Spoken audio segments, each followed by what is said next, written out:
Those butterflies in your stomach, that gut feeling, well, that's your second brain. It's a quirky network of neurons in your digestive system.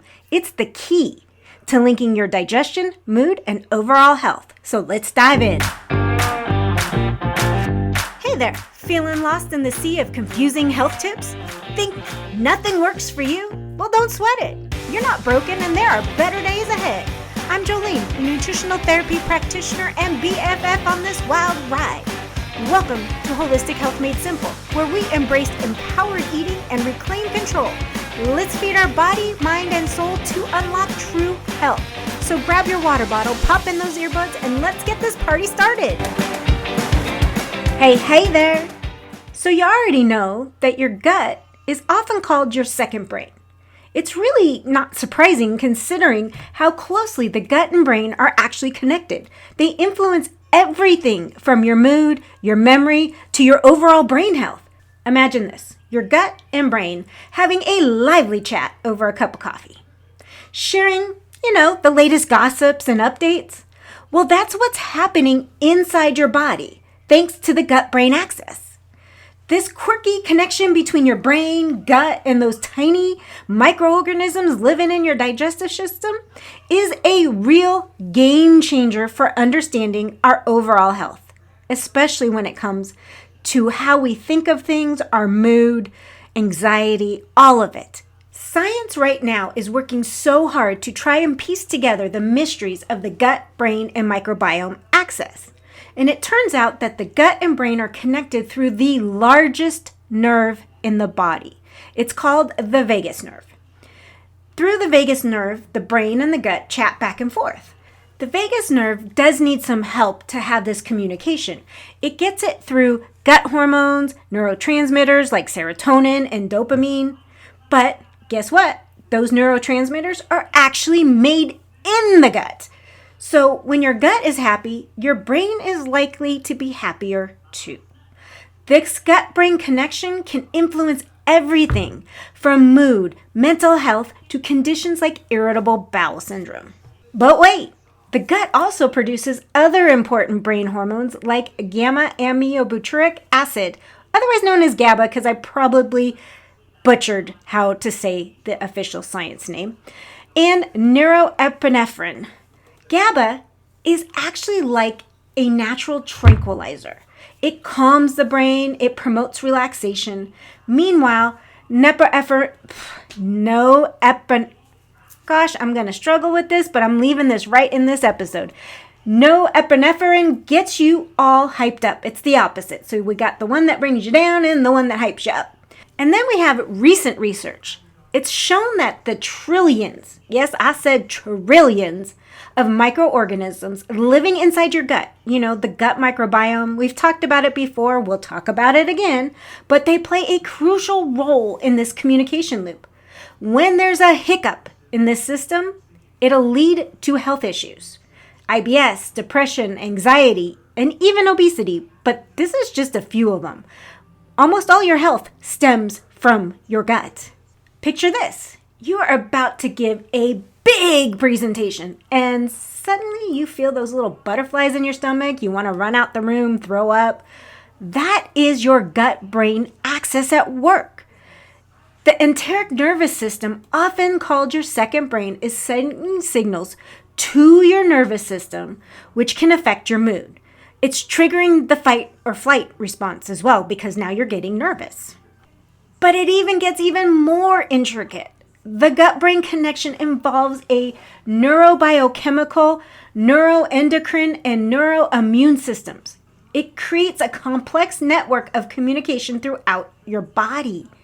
For example, stress can activate the hypothalamic pituitary and adrenal axis, known as the HPA axis. Yeah, that's why we abbreviate a lot of things. These words are hard.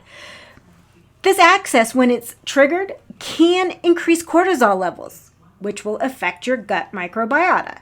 Chronic stress will also break down the gut lining. So there's a two-way thing going on here. So this chronic stress that's breaking down the gut lining, well, this can all lead to a vicious cycle of anxiety, depression, and cognitive issues. So we want a healthy gut, And we want less stress because we don't want to be in this loop of the gut making us stressed or the stress making our gut bad. You see, our whole body is interconnected. That is holistic health. Top to bottom, we're completely connected. So think about it like this. The next time you feel a little off, but not really sure what's going on, it could be your gut and brain communicating, trying to figure out what's going on. And as we continue to learn more and more about this incredible connection, we'll uncover more ways to support our health. It's not going to just end. This whole exploring the gut microbiota is relatively new when it comes to science. And with DNA sequencing, they're finding even more and more strains of bacteria that live inside us, all the microorganisms. And so we're learning more and more on how they're affecting us differently and what they're doing inside our body. But it is going to be decades upon decades before we understand a fraction of what's going on inside of us with the trillions and trillions and trillions of bacteria. All we know for now is that it's important that we keep this connection healthy and working.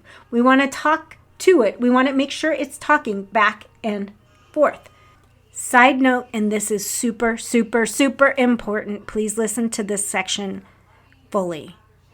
If you are in a mental health crisis, please reach out to a mental health practitioner. Yes, your gut health could be the root cause, but it is a slow fix. You need quick fixes. Please do not use this to treat a mental health condition. This should go alongside your mental health, whatever your mental health professional is telling you. Your gut health is a secondary part. So this is not to give you any kind of medical advice. It is to help you get your gut health in order so that you can help yourself with the help of a mental health practitioner. If you're having suicidal thoughts of harming others, severe depression, please reach out to a mental health professional. When you're ready, come back and start working on your gut health with your other treatment. And now we'll get back into the heart of it. So how do we improve this connection between our brain and gut to have better health in both?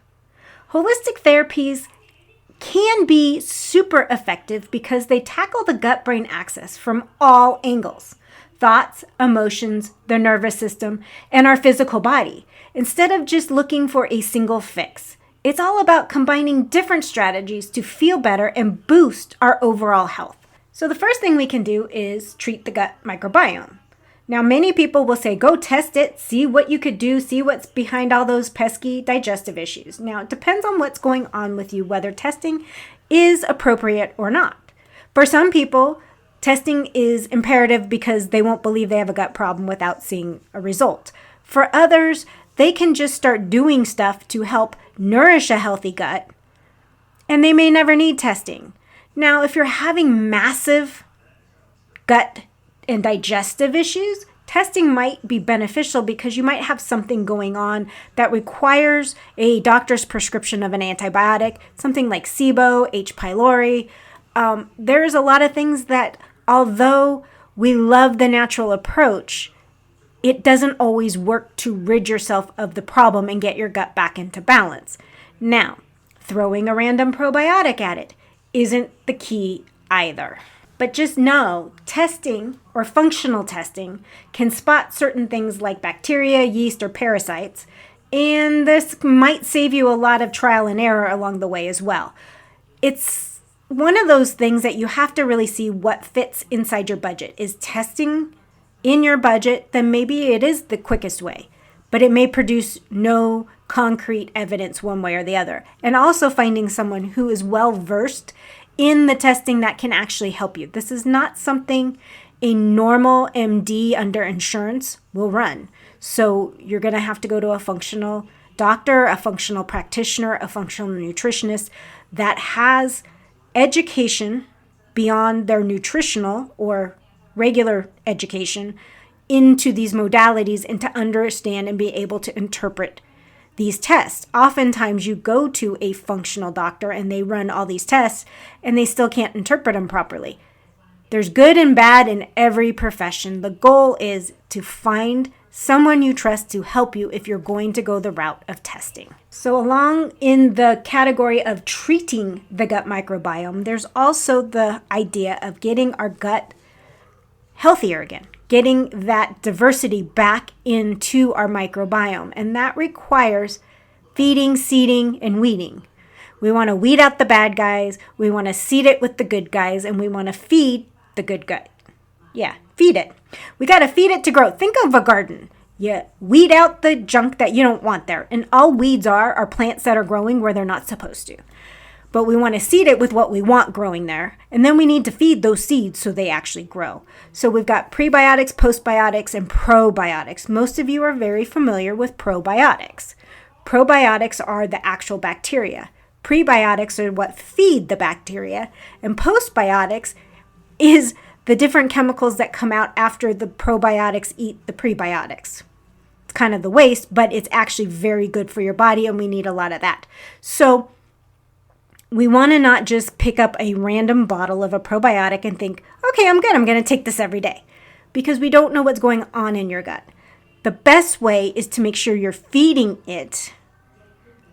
And if you're feeding your gut microbiome and laying the groundwork with fermented foods, and you're still having excessive issues, that is when testing is probably imperative, because you're not going to get there on your own. Removing foods, like carnivores are very big on plants are toxic, although that toxicity is a eustress, which is a good stress. Our body needs that kind of stress. It also has fiber in the plant matter, and we need that fiber to feed our gut microbiome. We have no idea what our guts do without it. So just make sure that you are well versed on how to feed a gut that is not healthy. We want to feed it so that we're giving the food so that it rebalances out. And oftentimes that means reducing to eliminating sugar or added sugar. Fruits generally come, when you look at a piece of fruit or a vegetable, it comes with all the vitamins, nutrients, fiber, and sugar together. So your body knows how to break it down and feed the gut properly with it. You know, I'm big on whole foods. This is where I'm going to lead you off to some other episodes on ferments and gut health to help you decide what's the best way for you. But we need to make sure that while we might be testing or not testing, we also need to be feeding, seeding, and weeding our gut microbiome. And then we can get into some of those mind-body techniques, because, you know, it is connected. So our mind and our body, our mind and our gut, they're all connected together. And so if we look at some of these mind-body techniques and work on strengthening the mind-body connection, it will work wonders for your digestion. Practices like yoga, therapy, gut-directed hypnotherapy, and meditation will help calm the gut-brain axis. Yoga helps connect your brain to your body. It helps you listen to the feedback it's getting and helps you calm so you can actually start hearing it. It also has certain twists and turns that is done that aids in digestion. So that's how yoga helps. It also helps calm your whole stress system. So that's another way it helps. And then we've got meditation. It can ease pain, improve bowel movements, boost your overall health, especially in people with IBS. Meditation tends to calm their whole nervous system so they don't have flares as often. And then we have the gut-directed hypnotherapy, which is a very special kind of hypnosis. It helps rewrite your gut-brain communication. It's actually proven to reduce pain, bloating, and IBS. A lot of this will help people with IBS. Next, we'll tackle the therapeutic dietary changes. We know what we eat has a huge impact on the gut-brain connection. Since trigger foods vary for each person, it's best to take a personalized approach, that old bio-individuality. So here's some tips. 1, avoid processed foods. I cannot say this enough. When we're working on our gut health, processed foods are detrimental. We don't want additives like colorants and synthetic sweeteners, which all mess with our microbiota. We want to make sure that we're giving food in its cleanest, wholest form so that our body knows what to do with it. Then we want to consider temporarily reducing high food map foods, and it's temporary. They're far, far too many people living on a food map diet forever, and that's not what it's meant to be. It is a diet that you start for a temporary time, and then you start adding things back in. It's best to work with someone on a diet like that because they will help you remove the foods and then add them back in appropriate times so that you can kind of figure out what's causing the problem. And then we also want to increase fiber. Now, I touched on this already, but we want to gradually increase fiber. When we don't eat something, when the body doesn't know what to do with it, it's that whole use it or lose it. So just because you need fiber, if you all of a sudden go overboard, you're not going to feel good. Your body doesn't know how to break all that down. So we want to gradually increase our fiber intake from fruits and vegetables mostly. We want to get as much of our fiber from things that grow naturally. We don't want to take fiber pills. We don't want to add fiber in the form of processed foods. We want to get it from a natural source. Healthy gut bacteria will break down this fiber into short-chain fatty acids, and that helps heal the gut and reduce inflammation. It also will help boost immune health, so don't be afraid of fiber. Just increase it slowly. The next tool in our holistic toolbox to help this gut-brain connection is hands-on therapy. Acupuncture has been shown it can reduce our abdominal pain and improve our bowel habits. Our bowels habits are directly related to the health of our gut. So it also will help reduce stress and anxiety. So we want to make sure that we're doing things that also reduce our stress, reduce our anxiety. It's multifaceted. We don't want to just trigger one thing or the other. Another hands-on therapy is called visceral manipulation or osteopathy. It's a technique that will help ease IBS. IBS is a very big symptom of gut problems. So we want to make sure that we are tackling this, and also this technique can also help improve our mood over time. So these are your hands-on therapies. We've got our exercise therapies, and now we've got our nutrient and botanical support therapies. Things like peppermint oil can ease abdominal pain and bloating. Ginger helps. Ginger is huge on helping reduce gut inflammation and improving your digestion. So ginger, I like to add it to warm water with lemon. It's fabulous. And then chamomile will help calm your whole body. It calms anxiety. It promotes relaxation. So that also helps this gut-brain axis.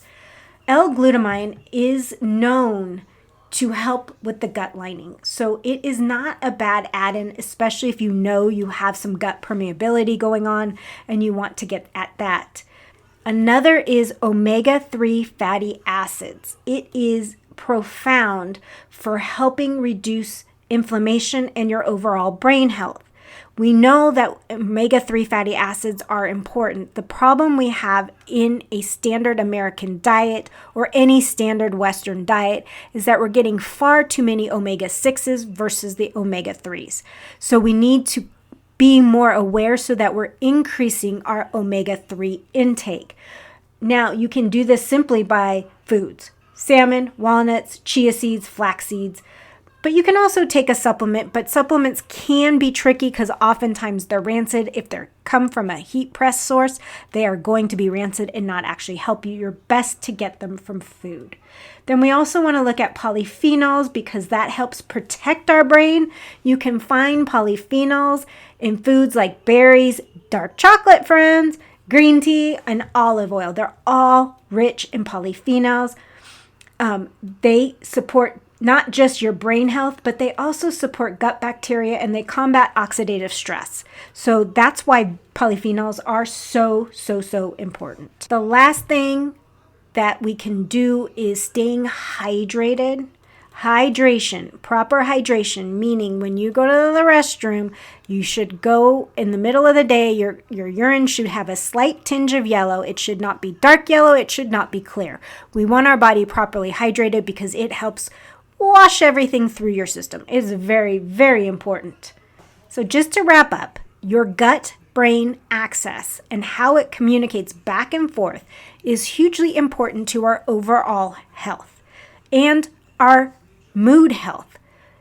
If you want to become an empowered eater, like I've talked about over and over again, you want to eat intuitively, you want to have control over your food, you have to have good mood and mental health, which stems from good gut health. See, as a holistic health practitioner, it's all tied together. You will hear me say this over and over again. Our body is tied together from head to toe, inside and out. So we got to stop treating the one little symptoms by throwing pills at it and start looking at the body as a whole to make us overall healthy. Your gut and brain are in constant communication, and taking care of both will lead to a happier, healthier you. On that note, friends, I will see you next time. Bye. Thanks for tuning in. I hope you snagged some great tips for your health journey. Remember, this podcast is all about education and fun. No medical advice here. Check out the full disclaimer in the show notes. Stay in the loop by joining our newsletter at holistichealthmadesimple.com for weekly tips and tricks. Thanks for being part of our tribe. Until next time, have a fabulous day.